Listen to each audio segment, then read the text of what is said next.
Viva Voz, com Vera Magalhães.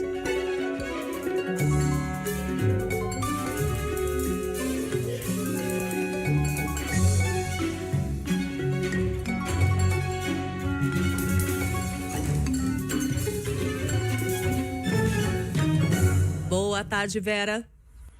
Oi, Cássia, boa tarde, ouvintes da CBN, boa tarde a todos os nossos espectadores, parabéns para a nossa rádio que completou 32 anos ontem. É isso, completou 32 anos ontem e a festa vai durar um mês inteiro, viu, Vera? A gente está com uns conteúdos aqui, inclusive com participação de ouvintes, o CBN da Minha Vida. Também tem o Por Trás dos Microfones, em que a gente fala dos bastidores aqui dos programas da rádio. Ao longo de todo esse mês de outubro, a gente vai ter esses conteúdos. E Vera, tô vendo aqui, ó, ao fundo da sua imagem, hoje a Vera novamente com a imagem aqui pra gente, o Apolo deitadinho ali no sofá, coisa fofa. Quem disse que ele não é comportado? Olha ali, quietinho. Eu já tentei expulsar de todas as maneiras, Não. Mas ele permaneceu, acho que ele queria dar parabéns também. É isso, tá participando da nossa festa. Agora, Vera, a gente vai falar de um assunto hoje aqui, que é o seguinte: a gente tem a possibilidade de o ministro da Justiça, Flávio Dino, ser o indicado pelo presidente Lula para a próxima vaga aí aberta no Supremo Tribunal Federal. E no sábado, inclusive, o Flávio Dino já falou abertamente a respeito desse assunto, dessa possibilidade. Hoje nós tivemos também ele falando bastante, inclusive porque houve o lançamento de um plano de segurança, medidas emergenciais. É um plano de segurança e de combate a facções criminosas que vale para o país todo, mas tem um foco especial em relação ao Rio de Janeiro e principalmente a Bahia, né? No momento que a Bahia está vivendo aí uma onda de violência. Vera, será que o lançamento agora de um programa como esse, com tantas falas do Flávio Dino, faz parte também de um esforço para conseguir essa vaga no Supremo? Eu sei que tem gente aí na nossa redação ansiosa por essa resposta, Cássia. Então eu vou deixar o suspense durar um pouquinho mais. Vou começar pela entrevista do ministro no fim de semana. Foi uma entrevista que causou muita celeuma. Eu passei o fim de semana recebendo mensagens de pessoas do Judiciário, do Congresso, do próprio governo, outros ministros, assessores, porque não é usual alguém que é candidato de fato a uma vaga no Supremo tratar isso tão abertamente como fez o ministro da Justiça e num dia como aquele.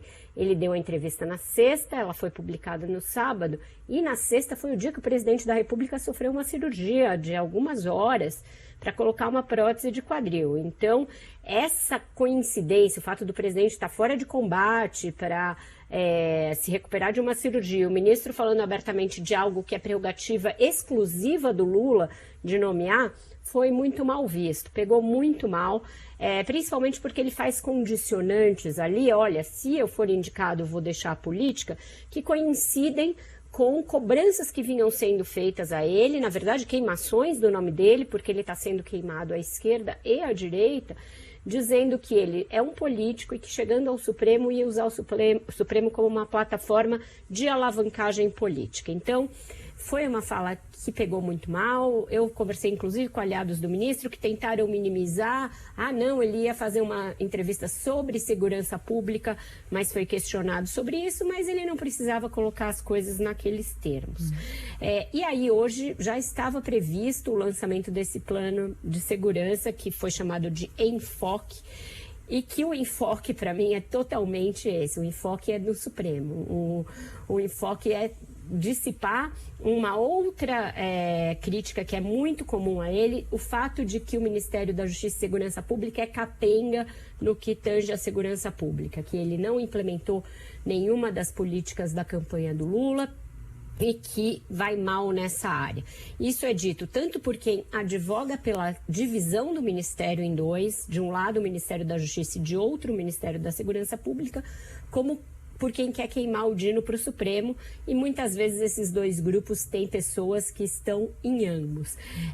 Então, ele tenta dar essa resposta, tenta resolver a crise emergencial, que é principal nesses dois estados, então ele destinou 20 milhões de recursos para a Bahia, que enfrenta uma gravíssima crise de segurança, com uma resposta muito violenta da PM da Bahia, que é um governo do PT.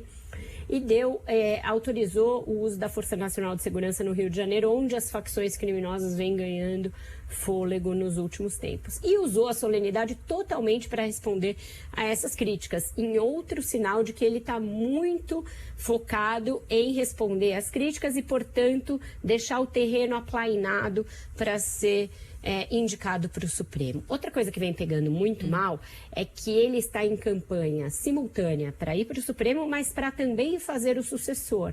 E com isso, quem está muito exposto e falando muito é o número 2 do Ministério da Justiça, Ricardo Capelli, que foi o interventor na segurança do Rio. O Dino gostaria, e não esconde com as ações que faz para empoderar o Capelli, que ele fosse o seu sucessor. E essa sucessão também tem muitos candidatos, e isso também causa ciúme generalizado dentro da própria equipe dele, porque tem vários secretários nacionais tentando se cacifar para esse posto, como fora, porque tem o advogado Marco Aurélio Carvalho do Prerrogativas, tem o advogado-geral da União, Jorge Messias, que também são eventuais candidatos a ministro da Justiça. Na sexta-feira, o Capelli falou como ministro, praticamente, no programa da Andréa Sadi, o Estúdio I, a respeito do lançamento desse programa hoje, inclusive a respeito da crise da segurança no Rio. Ele tem bloqueado pessoas que criticam a área de segurança no Twitter, inclusive pessoas muito próximas, intelectuais de esquerda, intelectuais do PT.